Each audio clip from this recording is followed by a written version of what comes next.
And then he comes back, I'm like, actually, he may be the GOAT. So Standing at 6'9", 421 pounds. like, regular Gotham is daycare compared to absolute Gotham. Like, What do you think, Hazel? Lego Batman's back, baby. Hello and welcome to the Real Talk Podcast with Studio 24. We're the guys from Studio 24. My name's Kale. Today I'm joined by my co-host Jackson Hamm. Also joined by my co-host Big Time Hazel. Today we've got quite a few things to talk about. We're looking at the new movie Weapons, directed by Zack. We're looking at the Absolute Batman comic book run. And, we're just looking at maybe some of our top 20 films of the year and some other, kind of popular pop culture topics right now. So, Hamm, welcome to episode 3 of the podcast. Let's get into it by first shouting that out. We got to shout that out, Kel. I'm going to toss it to you. Who are you shouting out today? So, my shout out today I was really thinking on, and I think I'm going to shout out Scott Snyder, writer of Absolute Batman, writer of one of my favorite comic book stories of all time, The City of Owls and The Court of Owls. So, Scott Snyder, maybe my favorite Batman writer. That's an epic pick. I think he's a top-tier Batman writer. After reading a couple volumes of his run for New 52 Batman and a couple of issues of Absolute Batman just before this podcast, he's left a mark on the character that I enjoy. And it's a good thing when you're writing a comic book character with now 85 years of history. So far on Shout That Out, I think we've both been shouting out individuals.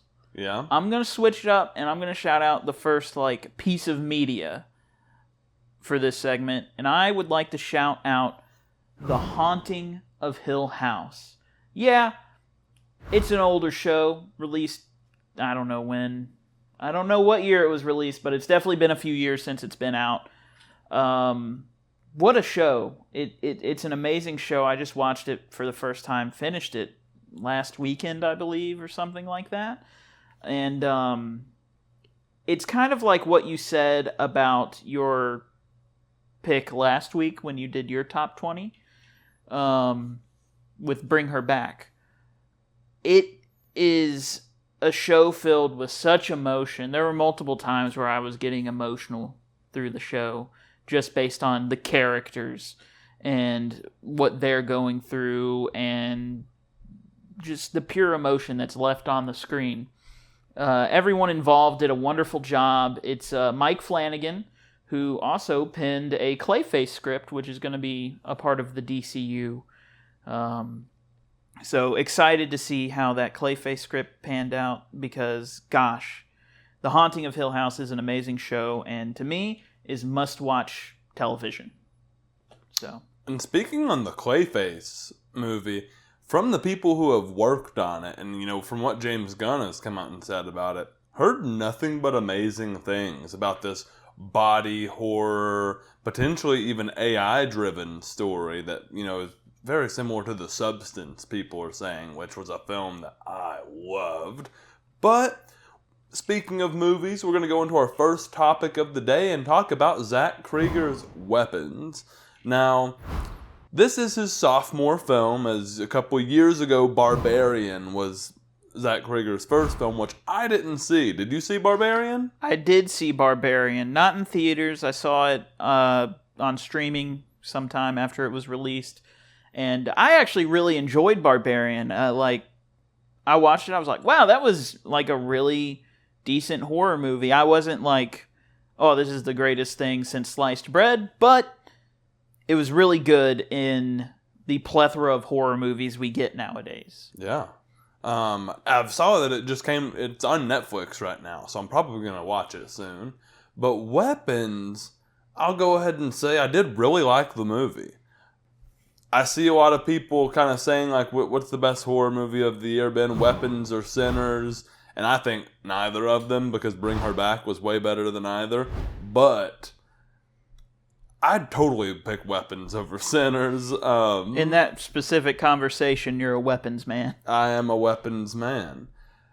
thought the movie was really cool. Enjoyed the mystery aspect of it. I think mystery used to be something that was like really popular in the horror genre, and maybe we've seen it fizzle out just a little bit. So kind of nice to see this multi-perspective story told in mystery format. To me, an integral part of me absolutely loving a horror movie is the mystery of what the hell is going on. Yeah. What is the creature or the force or the ghost or whatever? What is causing havoc here? That's probably a part of the reason I like that show, Haunting of Hill House, so much, is there is a mystery aspect of what's going on. And there is most certainly a mystery aspect of what is going on in Weapons, and part of the reason I enjoyed this film so much. Another reason I enjoyed it is because how they tie that mystery element in with how the film plays, being kind of cut up into sections based on specific characters throughout. Yeah, and I'll say this about the movie, too.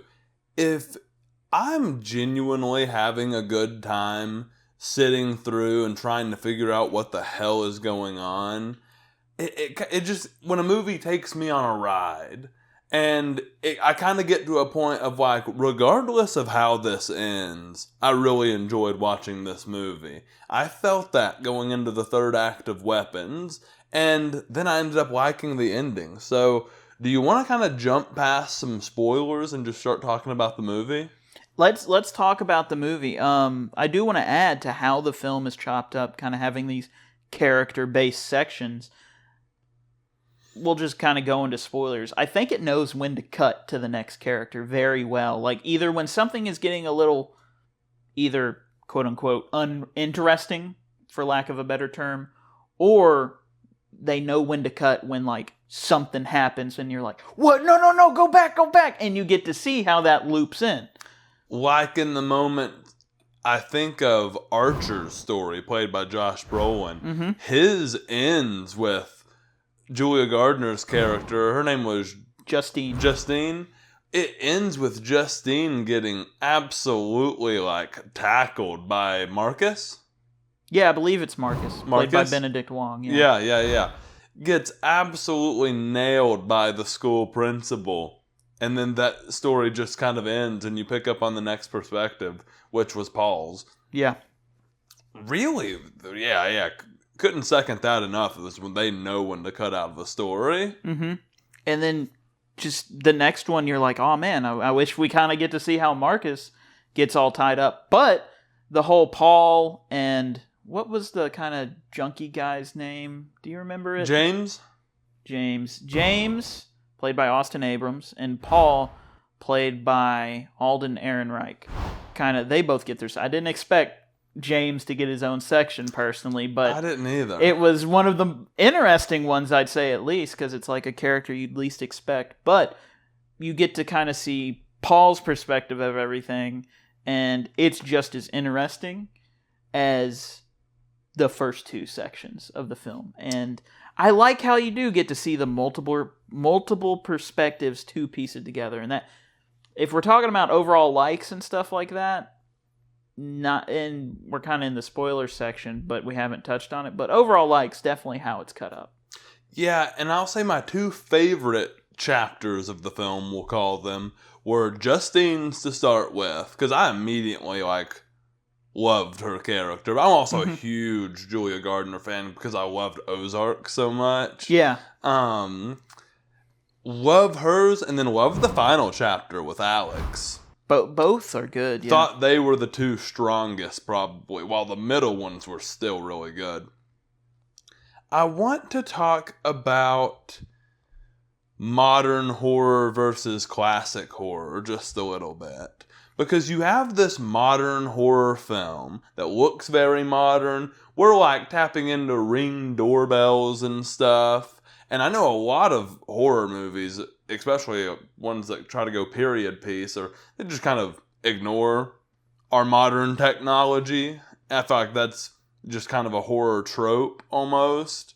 But in this film, you have the inclusion of modern technology, but you also, the power force at play here is like the classic witch story. Yeah, that's something that I really enjoyed, like, throughout. I'm like, what is going on here? And then you kind of get a peek at it with the Marcus section of the movie. Right. When Gladys comes to his home.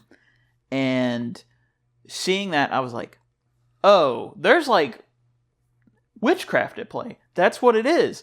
And when I put that together, I was like, this is going to be a really neat film, because I didn't expect a witch at all. Throughout the whole film, I'm like, yeah, something weird's going on. Maybe it's the government or something like that, because of the title Weapons as well. I'm like, government's got to be involved, right? Weapons. No, it's just a witch. And like kind of a modern rendition of like a classic witch tale, stealing all the children to fuel her power and stuff like that. And really interested, because I'm looking forward to seeing the comparisons where it's like, how close to like traditional witch lore did they get? Because I remember when Sinners came out, people were like, oh yeah, they did really good with like vampire lore and traditional vampire lore in that film. So I'm like, we need to get on that. We're talking about how good the movie is, but what's the witch stuff going on? How accurate is that to like classical witch canon and stuff? Yeah, no, and I think the best way to watch this movie is to go in absolutely blind. Yes. When you don't know that there's a witch at play and you don't know what the hell weapons means from the title. Because that was something that, like, I walked out of the movie and didn't initially, like, know if I grasped the title. Yeah. I was like, what does weapons mean? And what I ultimately think it meant is just that you can weaponize anything. Like, the kids are weaponized at the end. But more than anything, I think it's showing the weapons that are kind of throughout their life and maybe through influence. Because who do we follow here in this story? A kid, a teacher, a principal, a parent, and a cop. An authority figure. These are all... And a drug addict. Yeah. These are all weapons that influence children. Yeah. I think that's where I maybe grabbed the title more than anything. And then obviously you have the AR-15 up in the sky that Josh Brolin sees in his dreams. The images that go hard section of the film. Yeah, and I'll admit it's taken me the 2 days since watching the movie to like really solidify an opinion on what I think that meant. And I kind of just get to where I think, if anything, it's just fear.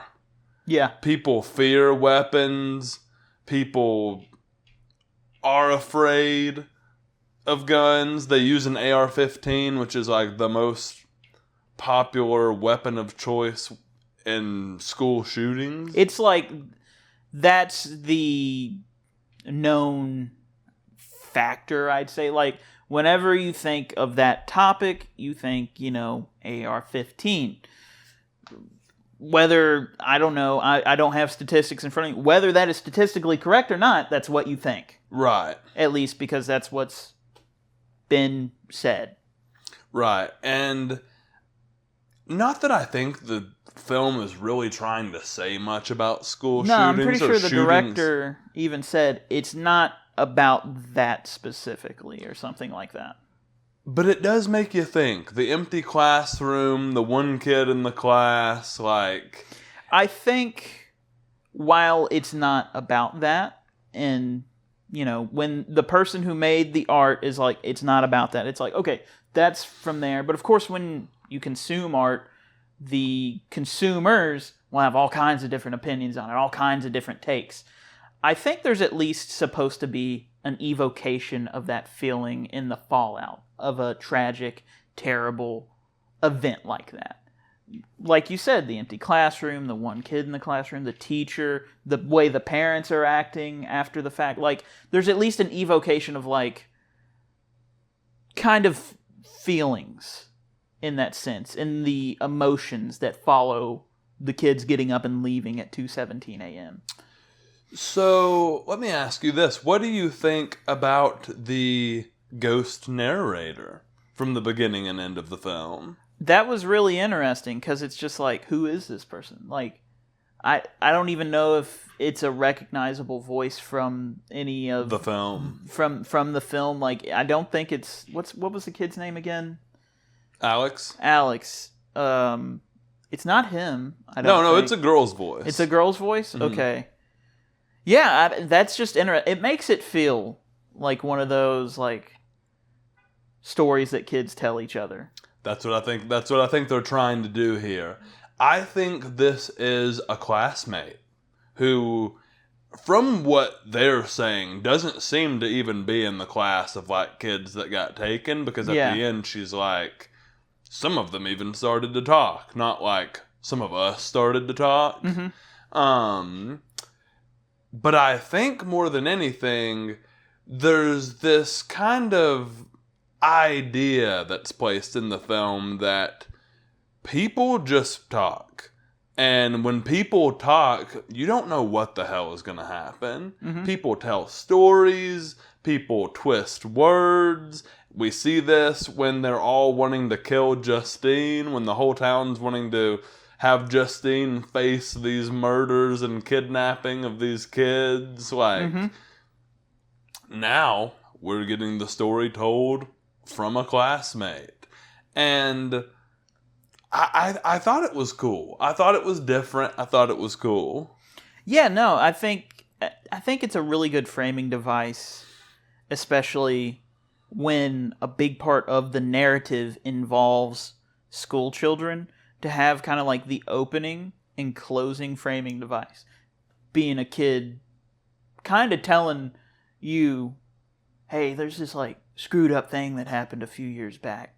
It makes you feel like maybe you're the new kid in the school. And they're like, hey man, you ever heard about what happened like 5 years ago with Mrs. Candy's classroom and stuff like that? Like, it's a cool framing device, and it gets you in naturally and stuff like that. I agree. I thought the movie just works in a lot of ways. More than anything, I thought this had an amazingly strong script.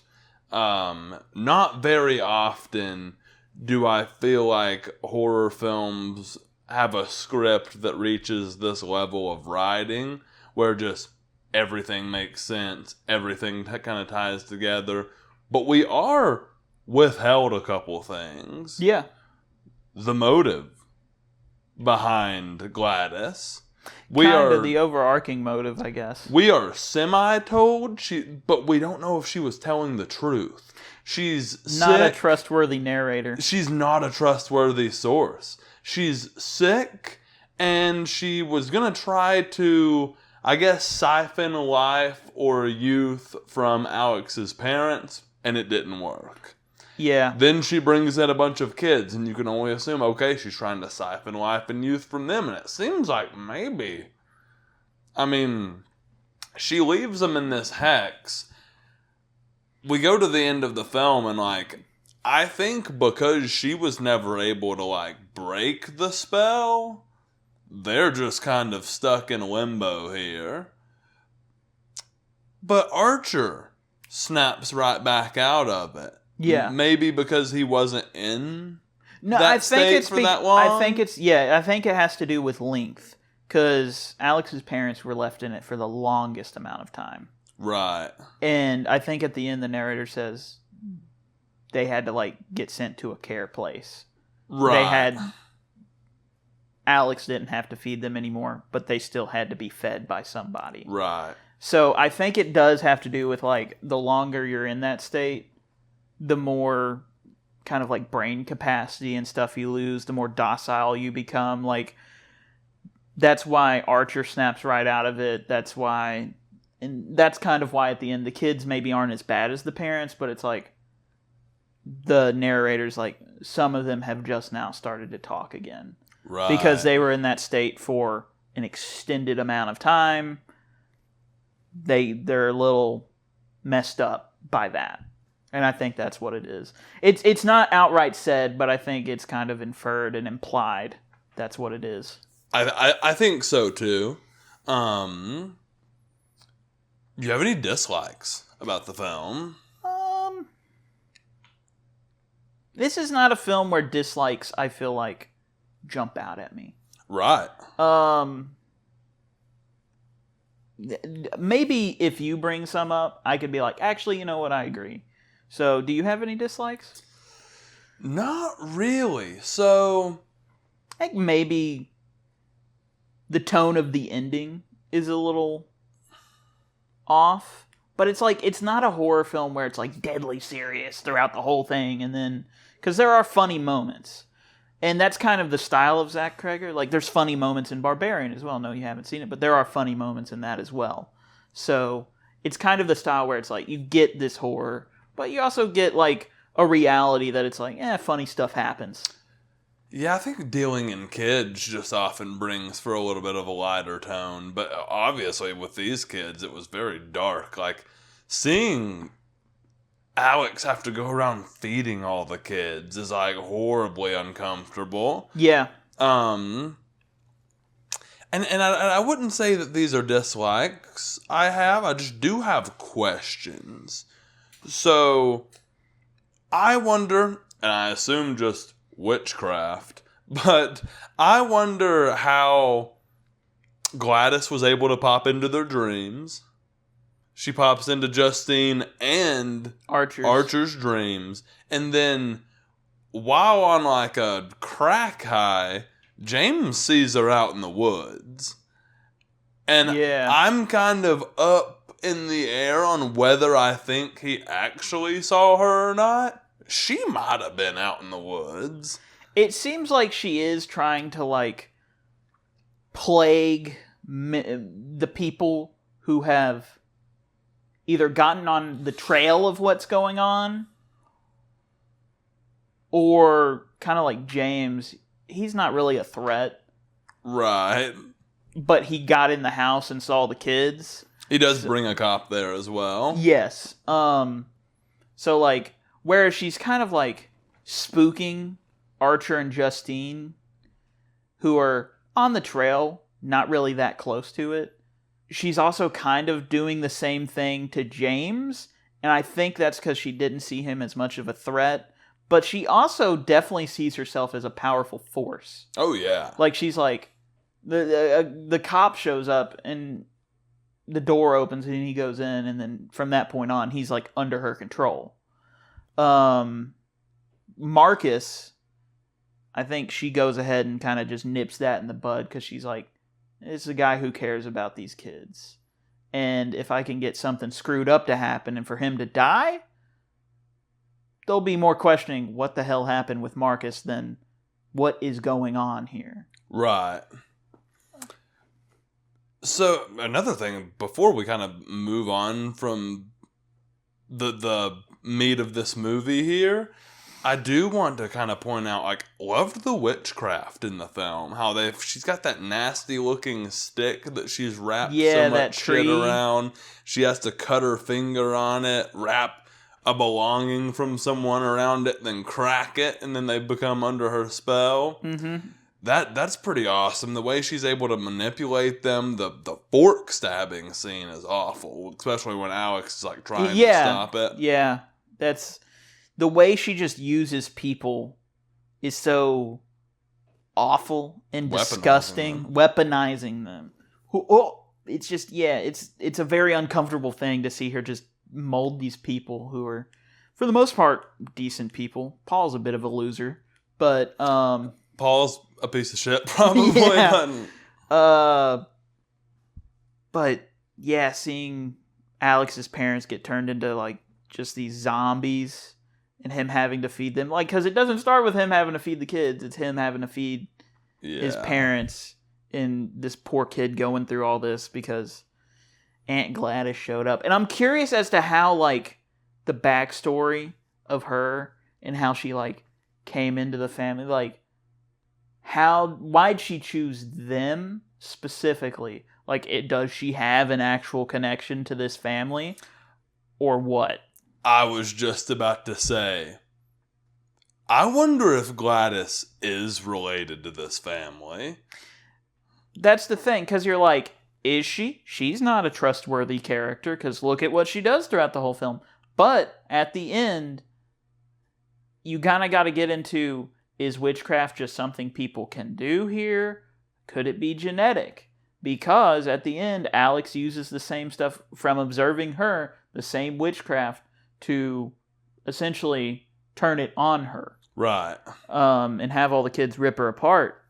So it's like, is it like a thing that runs in families? Is she actually Aunt Gladys?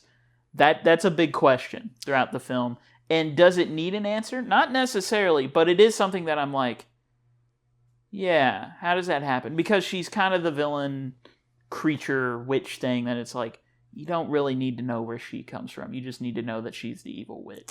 Yeah, oftentimes in horror, I'm sometimes more mesmerized by the unanswered questions than the answered questions. And I think sometimes that provides strength to a horror film, because what's 10 times scarier is like whatever you're going to make up in your mind, like us asking, is she even related to this family? Like, oftentimes what you fear is the thing you make up in your head as the story, because it's like, that's going to affect you mainly. You're going to make up what you're afraid of. Yeah. Not what everybody is afraid of, which is great. I do agree with you, though. Unanswered questions in horror movies can lead to a little more creepiness surrounding it, because it's like, yeah, who is that lady? That leaves me a little bothered and unsettled after the film, because I'm like, yeah, why them? Why not anybody else? One more question I want to pose to you and our audience here.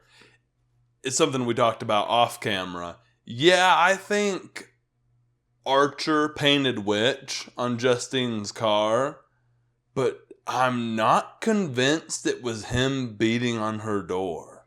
No, was that Gladys? It's a good question.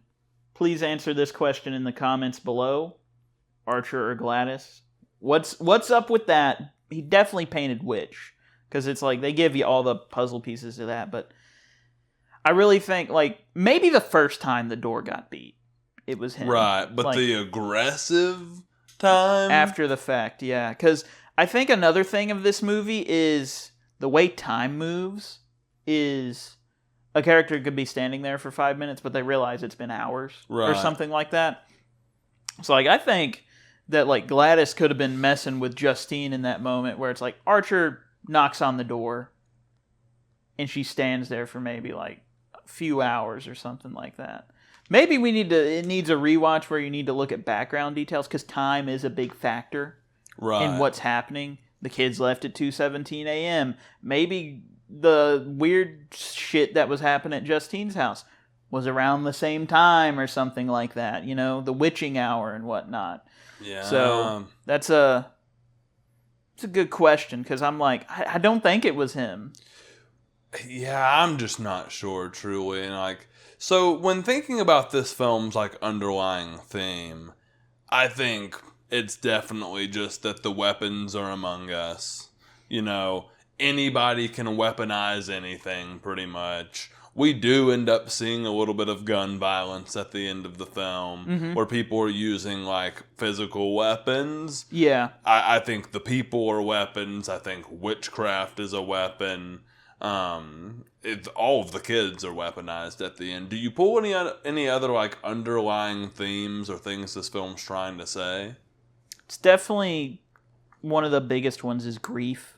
Yeah. Because throughout it, you see everybody handling it differently. Like, Justine is drinking. Apparently, she's had an issue with that in the past. Paul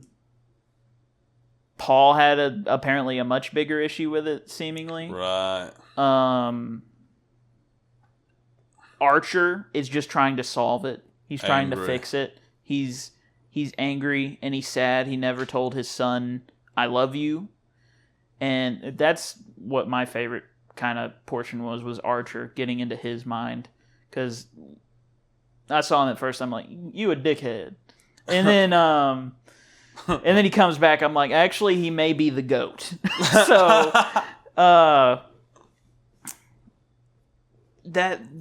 grief. Because everybody in it has grief of some sort, and gets to represent pieces of it. Archer also kind of bargaining. Like, that's what he's doing. Like, he's trying to bargain how to get my son back. Where'd they go? And all of that. I think Paul might actually represent more anger because of what happens, because he's just pissed off. He lashes out on old James. Yeah.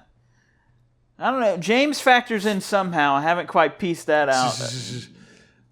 James, I think, if anything, just factors into kind of influence. I think maybe he's a pillar of this teacher, principal, cop, drug addict.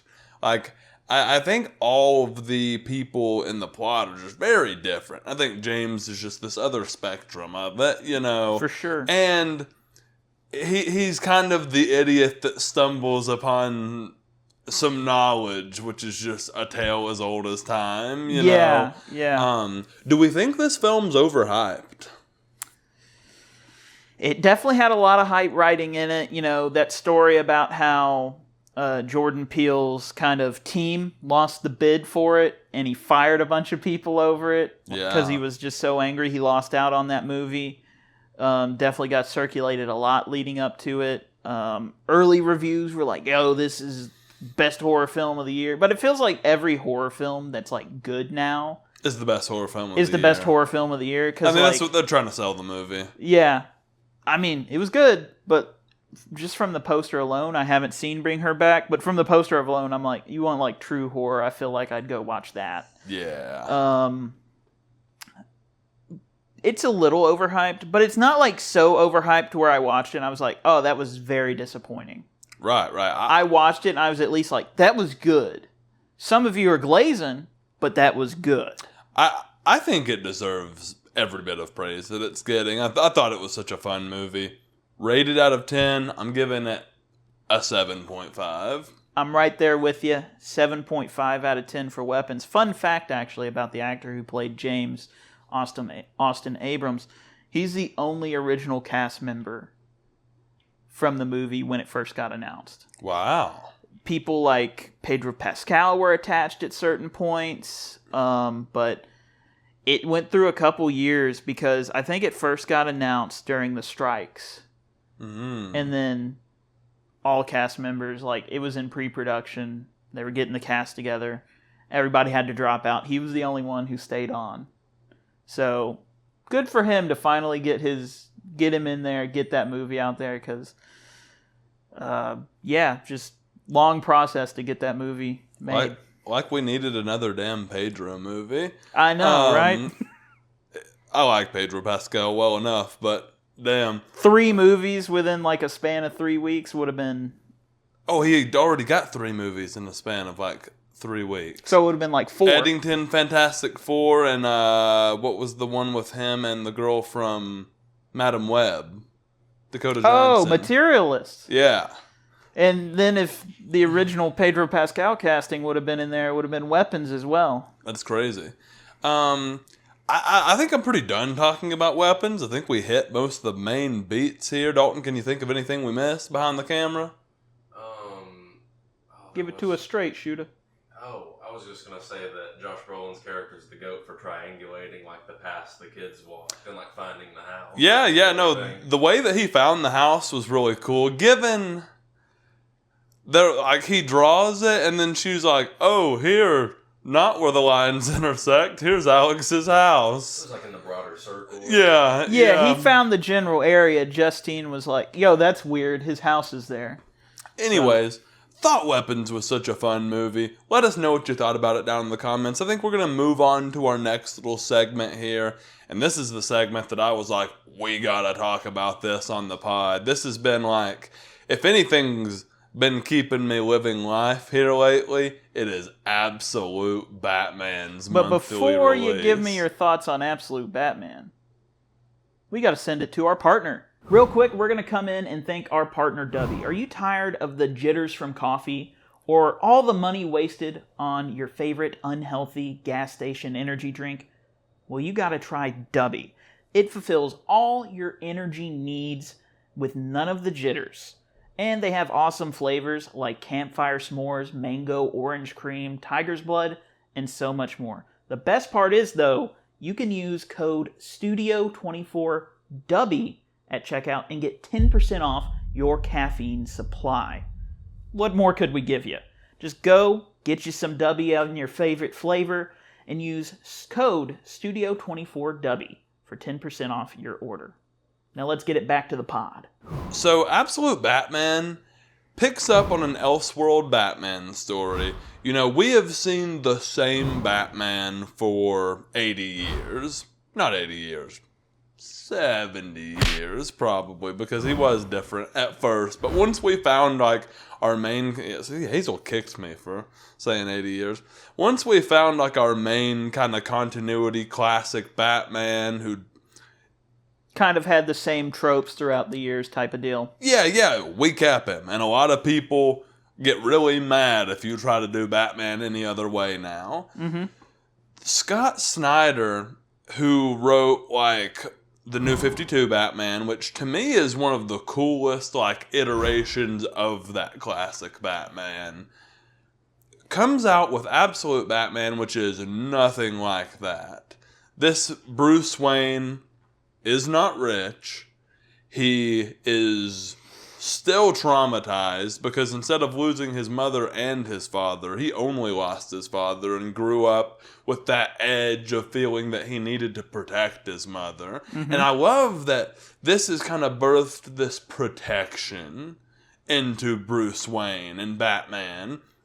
So he has grown up his whole life with this need to protect people, especially his mother.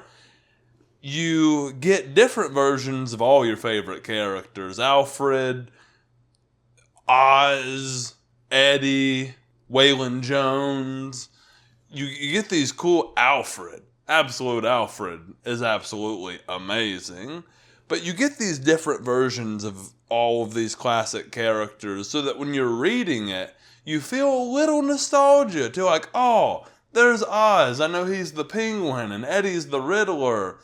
But the story will quickly remind you that you know nothing about this universe. And truthfully, I have just enjoyed 1 through 11 of Absolute Batman. I'm caught up on the series. I let Hamm read like the first 4 issues before we started this podcast just so he could get a feel for Absolute Batman. What do you think? 4 issues in. What can I say about Absolute Batman? It's absolutely entertaining, for one. I like to see this new take on Batman. Also because it's like, DC is known for Elseworlds. Yeah. And different takes on characters. But most of the time, I feel like Elseworlds, it's either like, we're doing something different, but we're going to hit familiar beats along the way. This is just like, build them from the ground up differently. What's the change? What's this? What's that? Like, Martha and Thomas Wayne, completely different characters. Like, similar vibes to, like, the Thomas and Martha you know. But Thomas is not a surgeon. He's a teacher in this universe and such. His mom was a social worker. You know, it's got a whole different vibe going on with it. And I like that. Like, every character is finding their way into the narrative to kind of become what I see, only 4 issues in, is every character's finding their way to become who they're supposed to be in a traditional Batman universe, but they're going through a whole different character arc to get there. And I feel like some of them, it's going to be a far more tragic tale to how they become who they are than in the normal universe. Because, I don't know, it's a very interesting new take, and it's fun to read it and be like, I'm familiar with a lot of these characters, and they're vibing similar, but I'm looking forward to getting to learn their whole new story. And Absolute Batman is an absolute unit. Like, standing at 6'9", 421 pounds, this man is missing a no meat on his body. This man is big and strong enough to take down anything. He's like a mini Hulk almost, just without the gamma radiation or the super strength. He's built his body to be this Greek god-esque reflection to protect everything he loves, and it's definitely cool. Also, Absolute Gotham compared to regular Gotham. Like, regular Gotham is daycare compared to Absolute Gotham. Like, Batman's just going up and spanking the kids in regular Gotham, essentially. Absolute Gotham is a hellhole where these people called... Who are the first guys? The zoo? The party animals? The party animals are led by Black Mask. Led by Black Mask. Only 4 issues in. They're just murdering anybody just for the hell of it, it seems. Like, their goals are slowly getting uncovered, but just the way they use violence to get to...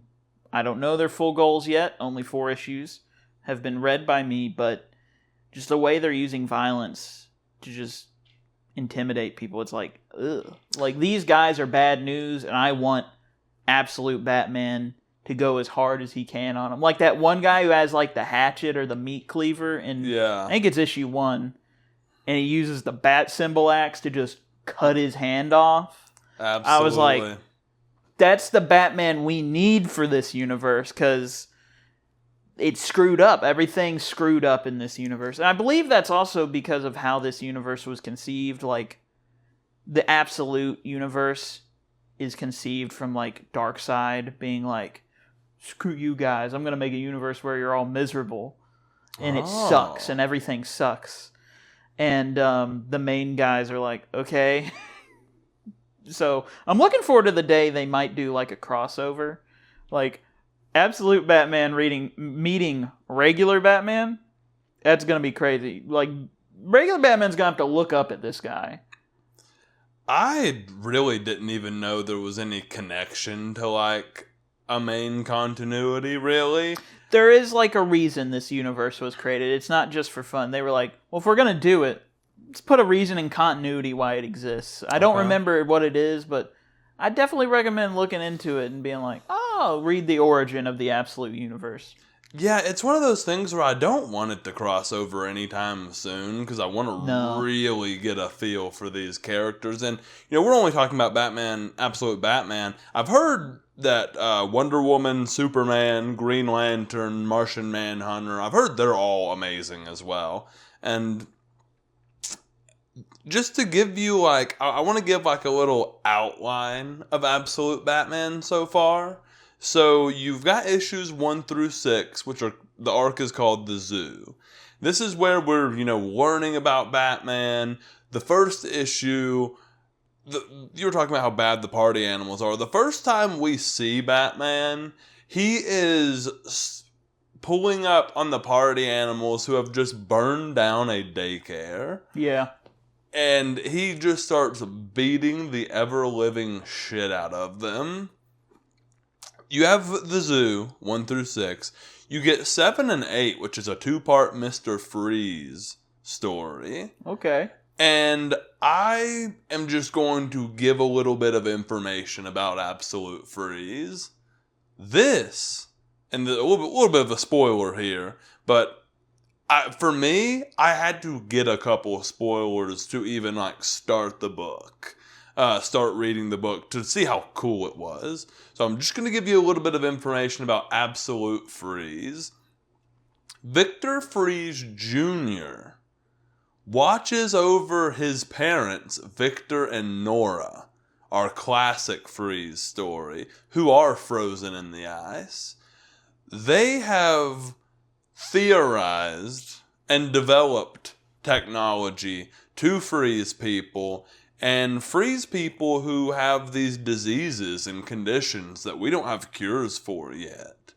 And they have to do this to their son, Victor Jr., who is frozen in the ice until some kind of cure was made for him.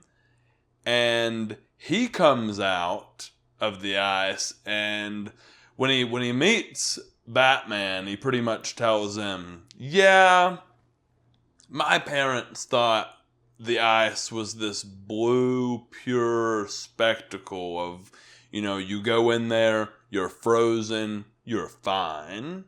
But it's not like that at all. The ice is pain. The ice twists. It condenses you. It freezes you. There is no cold or burning sensation. Like, eventually you get past the cold, you get past the burning, and all you feel is pain.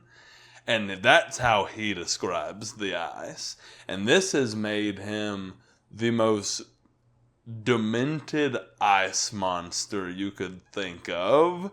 Yeah. Mr. Freeze in Absolute possibly has a cooler origin than the actual Mr. Freeze in mainline continuity, just because it takes from that old story and builds upon it. Yeah. Which I thought was super awesome. And that little beat right there that I just gave you gives you a 2-part like mini arc within the 2 arcs. After that, you go into the Bane arc, which everyone's talking about, and you'll see all over social media. Bane is awesome. He can kick the shit out of Batman. Like, the Arkham story, or Arkham, should I say, is absolutely awesome. Yeah, so you go from Black Mask with the Zoo to Mr. Freeze to Bane, and I've just got to say, these 3 characters are amazing iterations of these villains. But also what I'll say is, you have Bruce Wayne, grew up on Crime Alley. Yeah. Grew up on Crime Alley with his best friends, Selena Kyle, Edward Nygma, Oz Cobblepot, Waylon Jones, and Harvey Dent, who we know is Catwoman, Killer Croc, Two-Face, Penguin, Riddler. And I don't want to say too much, but I just want to say the closer they get to Bruce Wayne and the closer they get to Gotham's underworld in general, the better this story gets. And I have a running theory that Batman is going to be what pushes them to become their villain egos. Okay. And I don't know that for sure, but I think that's where things are going, and that's going to be tragic, because those are Bruce's best and, like, only friends right now. Yeah. So, yeah, Absolute Batman's been awesome. That's about all I wanted to say about it. Just wanted to shout out Absolute Batman on the podcast, talk about it. Might do some follow-ups when some new issues come out and talk about them here. Really, really, really just excited for like what it's done to comic books. Absolute Batman's been the top-selling comic book every month it's come out. That's awesome. Even Absolute 10 was the best-selling issue of a comic book that month when it came out for 10 issues straight. I imagine 11's going to do the same thing this month. Just been super cool to see as someone who grew up on Batman comics, to see like, holy shit, comic books are kind of back. A little bit, yeah. With the Absolute Universe and Marvel's like new rendition of the Ultimate Universe, it's kind of, I think, brought in some folks who are tired of the main continuities and like them constantly having to like futz with stuff in there and screw with things there, and maybe story arcs that have gone along. And another thing I think that's like totally bringing comic books back is shows like Invincible. Yeah. Where we're halfway through it and now people are turning to the comic books to get the full story because you can't wait on the next season. It's kind of like maybe back in the day with like a Game of Thrones thing where the first 2 seasons of that come out, and then people were like, oh, I'm going to read the book so I can, Absolutely. that sort of thing. And you see it more, from Japanese media too, with anime, like JJK, Attack on Titan, One Piece, all these things that I've kind of watched, but even more stuff. And I know people are really big on like Hunter x Hunter and stuff like that, where the shows have gotten so popular internationally to where I walk into the comic book shop and the manga is just everywhere and it's being pried off the shelves because some of these shows haven't been finished yet and people want to get ahead of where they are. It's just super cool to see, like, I had kind of hit a point in my life where I thought comic books were going to die. Well, I mean, what's happening now is what, like, the MCU has never done but always wanted to do. Like, the MCU, at least in terms of, like, on the comic book side of things, the comic books always tried to, like, have something going on that reflected what was happening in the MCU, but it never quite translated or worked. And it's like, why are we even doing that? They just have the comics be the comics because, you know, the Marvel Cinematic Universe is its own beast entirely. So, like, also, not everybody who goes and watches something like the Avengers 3 is going to be like, that was so good, I want to go pick up the comic books involved with it. Right. But I think now, with shows like Invincible, like, I think it's TV shows that will really make you be like, oh, they're adapting this show and it's so accurate. Why don't I go pick up, you know, the source material, read ahead, that sort of thing. It's what people did with Game of Thrones and, like, other series based on books and such.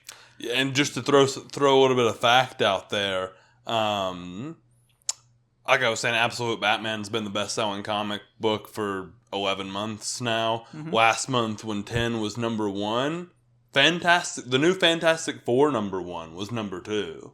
And you know that's off the success of the movie. For sure. In the top 5, The Woman of Tomorrow graphic novel. Because people are so excited for the new Supergirl movie coming out. I also think that's because James Gunn and his DCU is taking a better focus on, like, if this project is going to tie in with, like, a certain comic or, like, it's inspired by, he's sitting there shouting it out. He's showing the comic book covers. He's like, here's the comics that inspired Superman and stuff like that. And I'm like, that's something the MCU's never done. The MCU will take a name from a comic book, Age of Ultron, and do something completely different with it, you know, like... To sell tickets. Like, sure, there will be similar ideas or something. Not with Age of Ultron, though. But they're just kind of taking it and very loosely adapting it and taking story beats. Whereas I feel like with the DCU, they're like, no, this isn't a one-for-one, but here's the stuff that, like, we read and inspired the making of this. And that's just as good, in my opinion. Because you're at least acknowledging, like, this is what made this become what it is. Yeah, I feel like, if anything, over time, the MCU's been exposed. While they were really good at doing what they did for a while, we've been exposed to, like, all of that was really just money-making schemes. Like, they've schemed so many times just to make money over making a solid adaptation or telling a good story. They just want money. Yeah, and that's what it became. Yeah, but anyways, comic books are back. Hell yeah to that. You want to get it kicked off with the top 20 films of 2025? Yes, I do. Last episode, you see, Kale, one of the final topics we talked about was his top 20 films so far in 2025. And just to give you a quick refresher, I'll run through what my top 5 were. And that was Bring Her Back, Superman, Warfare, Now Weapons, and then Fantastic Four, followed by Mickey 17, Wolfman, Sinners, Thunderbolts, and so on. So that's Kale. You got his top 5, and you listed that in, like, reverse order, right? Yes. Okay. So I'm a countdown from 20. Let me pull my little list up here. Okay. I have a couple of honorable mentions to start us off. Honorable mentions. Dogman was released this year. I went and saw it. I didn't really know where to put it, just because, like, I really wasn't going to see it for my own enjoyment. Okay. I was there for a kid. So it was fine. Fine movie. I don't know where to put it. I'll put some respect on Dogman's name, though. Other two films are re-releases. Revenge of the Sith, just because it was re-released and I had a good time watching it in theaters. This next one I saw for the first time this year, and I thought if it wasn't a re-release, it'd be maybe in my top 10.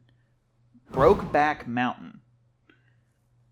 Everybody, the gay cowboy movie, it is a movie filled with such emotion and it's at its core, you want to break it down, it's a love story about two people at a time where they can't love or else people would literally probably murder them. And seeing them try to and it just not work out over a number of years and they get to live their own separate lives at a certain point. It's a sad movie. In the ending, you're just like, oh man, and there are moments in that movie where it's like you want to be like, come on, just say it, you love each other, okay? Happy times, but it's just not the right time period for them throughout the whole film. And beautiful movie. But getting into my top 20, starting off, number 20 through I don't know, 16 is kind of if you're curious, watch it, but I'm not going to really recommend it or say, go watch this movie. Number 20, Captain America Brave New World. Some people like the movie more than me. I was just extremely disappointed with it. I think it had severe narrative issues and made some choices that I'm like, why'd you do that? I think the leader is not really a Captain America villain. I think he's a Hulk or Avengers villain. And I just don't think it worked. I think it could have been much better. I also was really looking forward to seeing Sam Wilson as Captain America and thought he could have had a much better film. Number 19, Love Hurts, action comedy. Ke-Huy Quan, one of his big starring roles. Kind of just a paint-by-numbers action comedy movie. Feels a little like a random Netflix streaming release movie that got put in theaters. 18, a Minecraft movie. I'm not that big a fan of it, but it gets ranked above the other two because of the religious-like experience that was seeing it in theaters opening night. I'm sitting there, and everybody else is having, the Sunday sermon done. They're all breaking out in tongues like chicken jockey and stuff like that, and I'm sitting there in the middle of it, so that was at least fun. Number 17, How to Train Your Dragon, the live-action remake. It's fine. I just put it at 17 because it's just a live-action version of the animated movie, and it loses a little bit of that sauce that you get with an animated film. So, I just put it at 17 because it's fine, but just go watch the animated movie, The animation is beautiful. You get a little bit more sauce with the animation in a lot of films, and live-action remakes can often lose some of the magic. But it's a fine movie. Number 16, Death of a Unicorn. Fine movie, just kind of basic. And I put it above the last 4 films that I talked about, just because maybe it was a little more enjoyable than those and a little more competent. Number 15, we have Eddington. Eddington was originally really low when I first created this list, but as I thought about all the other movies on the list, it climbed to number 15. And it's a fine movie. As we break into the top 15, these are all movies that I'd be 15 through, say, 11. If you're curious, go ahead. Number 14, Sorry Baby. It's a drama film about something terrible happening and having to go on living afterward with yourself and with everybody around you. And it's just not my typical film that I go to see in theaters. But it was really well, and I felt like ranking it lower than where I put it was a little criminal, so it's at number 14. It's just the next 13 movies, I'd say I enjoyed watching a whole lot more, because I'm kind of going off where I think the film is at a level of like, this is a good movie, and how much I enjoyed watching it. Number 13, I feel like this might get Kale a little, be like, huh? The Monkey? I really enjoyed just the goofy-ass deaths and stuff that were happening throughout that movie. I thought it was funny. And we're going to follow it up with another goofy-ass death movie, Final Destination Bloodlines. We got the duo of death right there. Damn, that climbed. Yeah, it did climb. Final Destination Bloodlines at number 12.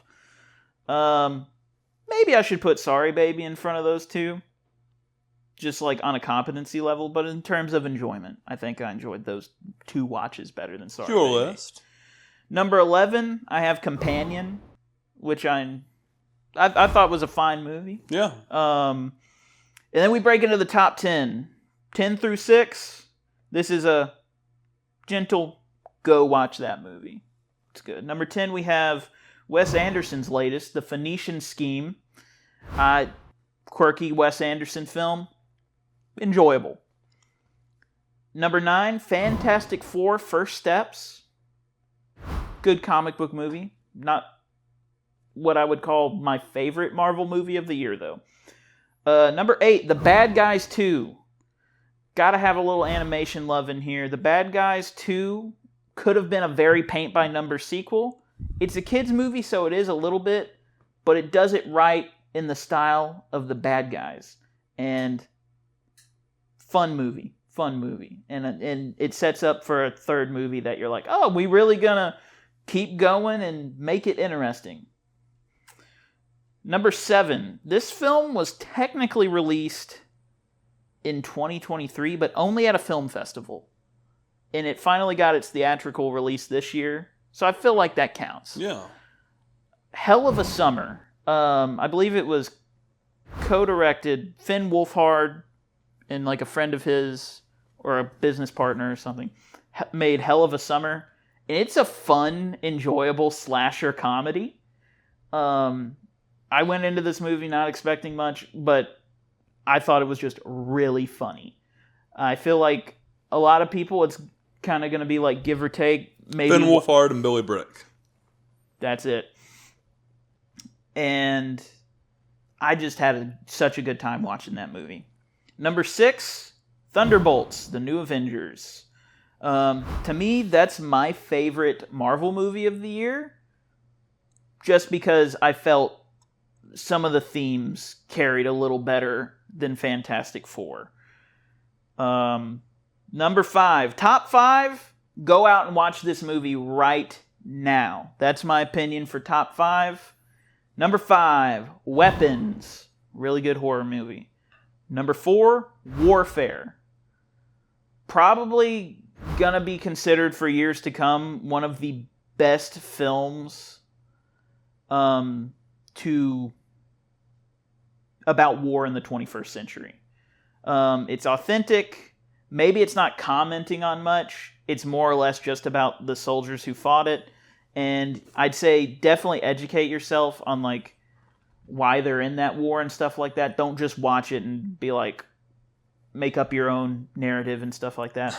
Educate yourself about why we were in Iraq and stuff like that. Or hell, just make up your own narrative. That would also make it fun. Yeah. But Warfare was a really good movie. Really tight movie. Good stuff. Number 3, Mickey 17. From the trailers, I thought it was going to be like this goofy comedy type thing that just had like sci-fi as a backdrop. No, you get into this movie, it's a sci-fi movie. It's got some funny stuff in it for sure, but it is a sci-fi movie, like classical sci-fi using science fiction to talk about the human condition and stuff like that. Absolutely it is. Ended up really loving that movie. Number 2, Sinners. I just loved how original this was for like a blockbuster style movie. Like, this was a big tentpole picture. And most of the time in the past, like, decade, it's been superhero movies. But to see Sinners, this cool period piece vampire movie, become this tentpole studio film, loved it. Loved it. I mean, some people online are like, oh, you gotta give... It takes so much from Dusk Till Dawn. I'm like, sure, art inspires art, but you can't discredit anything that Sinners does, in my opinion. It's a great movie that stands on its own two legs, and I loved every second of watching it. Number 1, hot take, but this is my list, Superman. 'Cause I'm a punk rocker, yes I am. Yeah, I've seen Superman 6 times now. Brazy. I had to go spread the word. I had to take a few people along the way, so it wasn't just me. But I loved Superman. It's probably my personal favorite of the year. Not what I would call like, oh, the best cinematic picture of the year, but I'm going off of my enjoyment of these movies, and it's probably the one that I've enjoyed the most this year. So that's Hamm's top 20 of 2025 so far.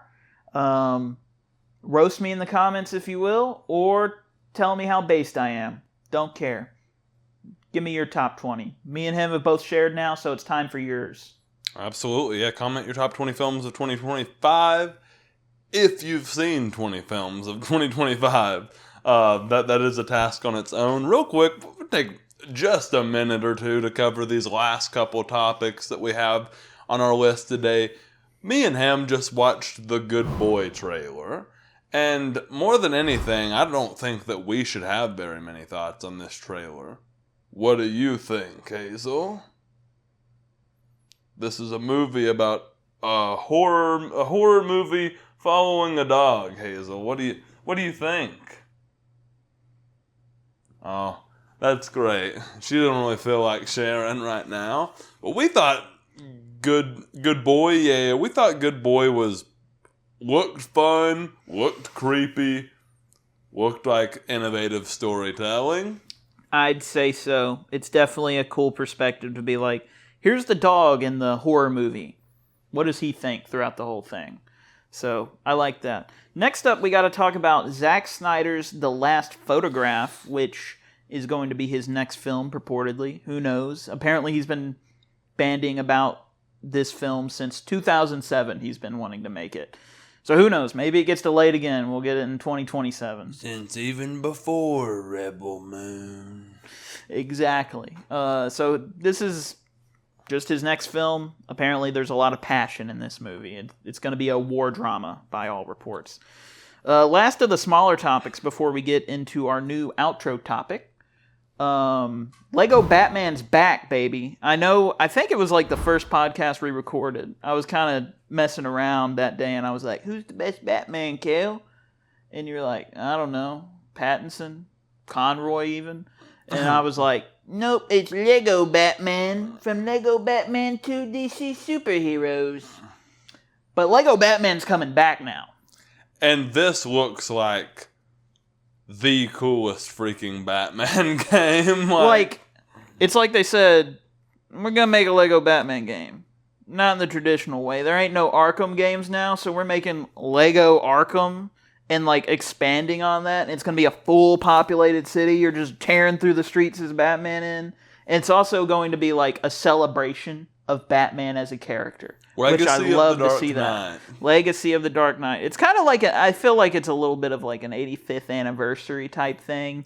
And I love that. I love that they're just going to be it's a mix of everything Batman ever in the game. Yeah, we're going to see a lot of stories from all of the movies, they said. In the trailer, we see The Dark Knight Rises, we see The Batman, even I think a little bit of Batman Begins we see.